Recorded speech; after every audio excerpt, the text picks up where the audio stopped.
Washington, AP. President Joe Biden has added a stop in Poland to his trip this week to Europe for urgent talks with NATO and European allies, as Russian forces concentrate their fire upon cities and trapped civilians in a nearly month-old invasion of Ukraine.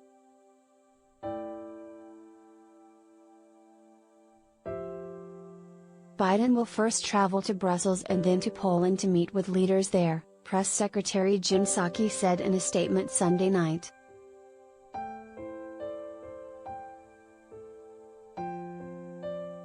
Poland is a crucial ally in the Ukraine crisis. It is hosting thousands of American troops and is taking in more people fleeing the war in Ukraine, more than 2 million, than any other nation in the midst of the largest European refugee crisis in decades.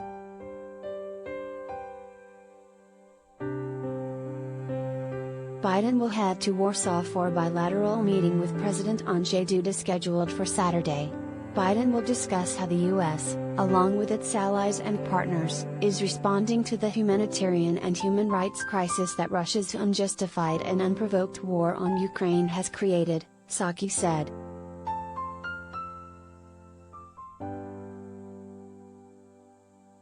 On Monday ahead of his trip, Biden will discuss the war with European leaders. President Emmanuel Macron of France, Chancellor Olaf Scholz of Germany, Prime Minister Mario Draghi of Italy and Prime Minister Boris Johnson of the United Kingdom are expected to take part, the White House said Sunday.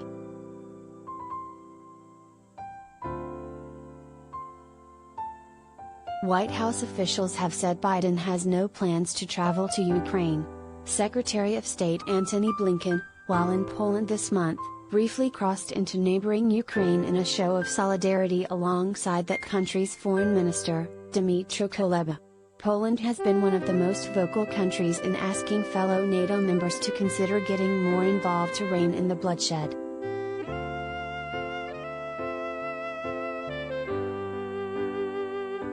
Russian President Vladimir Putin's invasion of Ukraine largely has united the US and NATO and European allies, as well as allies in Asia and elsewhere. The United States and European governments see Moscow's military aggression as a threat to their security and strategic interests.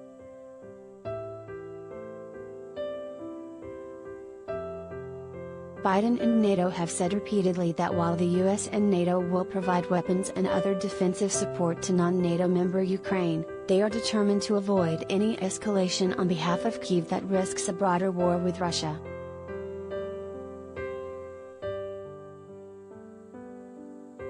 The Pentagon on March 9 rejected a Polish proposal for providing Ukraine with MiG fighter jets via a NATO air base, saying Allied efforts against the Russian invasion should focus on more useful weaponry and that the MiG transfer with a US and NATO connection would run a high risk of escalating the war.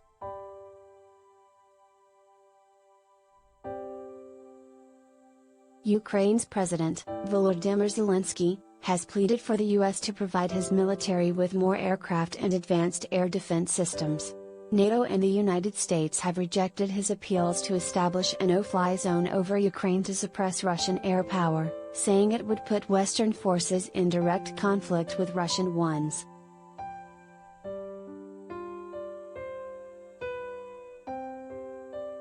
Determined resistance by Ukrainian fighters when Russian tanks and troops rolled into Ukraine in late February quickly defeated Russian forces' attempts to storm Ukraine's capital and unseat the westward-looking government.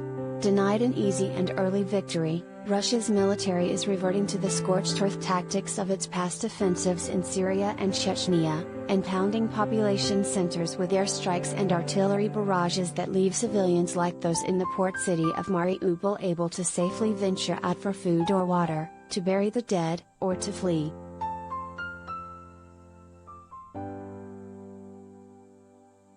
After Biden rallied European allies to join in sweeping sanctions against Russia over the invasion at the outset, his tasks now include dealing with some NATO members that are pushing for more involvement directly in the fighting. That includes proposals by Poland for peacekeepers.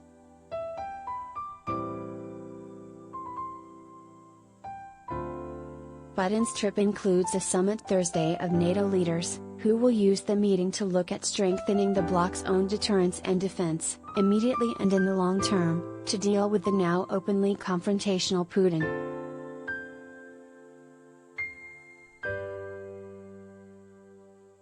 That gathering is intended not just to show NATO's support to Ukraine, but also our readiness to protect and defend all NATO allies, NATO Secretary General Jens Stoltenberg told CBS Face the Nation on Sunday.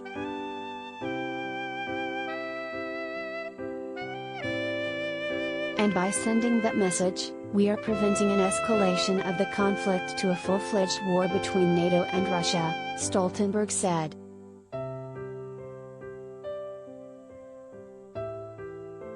Frontline NATO members on the alliance's eastern flank are also asking for advanced US and British air defense systems to guard against the kind of missile and air assaults Russia is unleashing on Ukraine.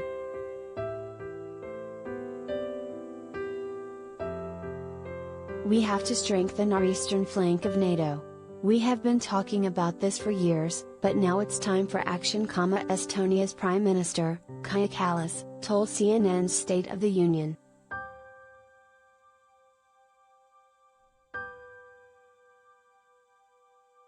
She added, "We need some more capabilities to support ourselves and defend ourselves by air defense systems, what is definitely necessary here, but also the troops that are present that act as a deterrent also to the Russian military."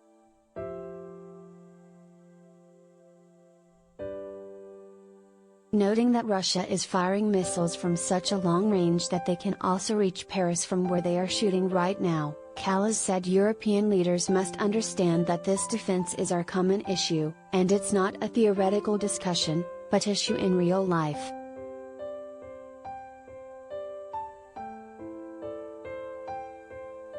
Biden also will participate in a European Council summit to discuss the Allies' sanctions on Russia and humanitarian efforts for the millions of Ukraine's people displaced by Russia's attacks, Psaki said last week.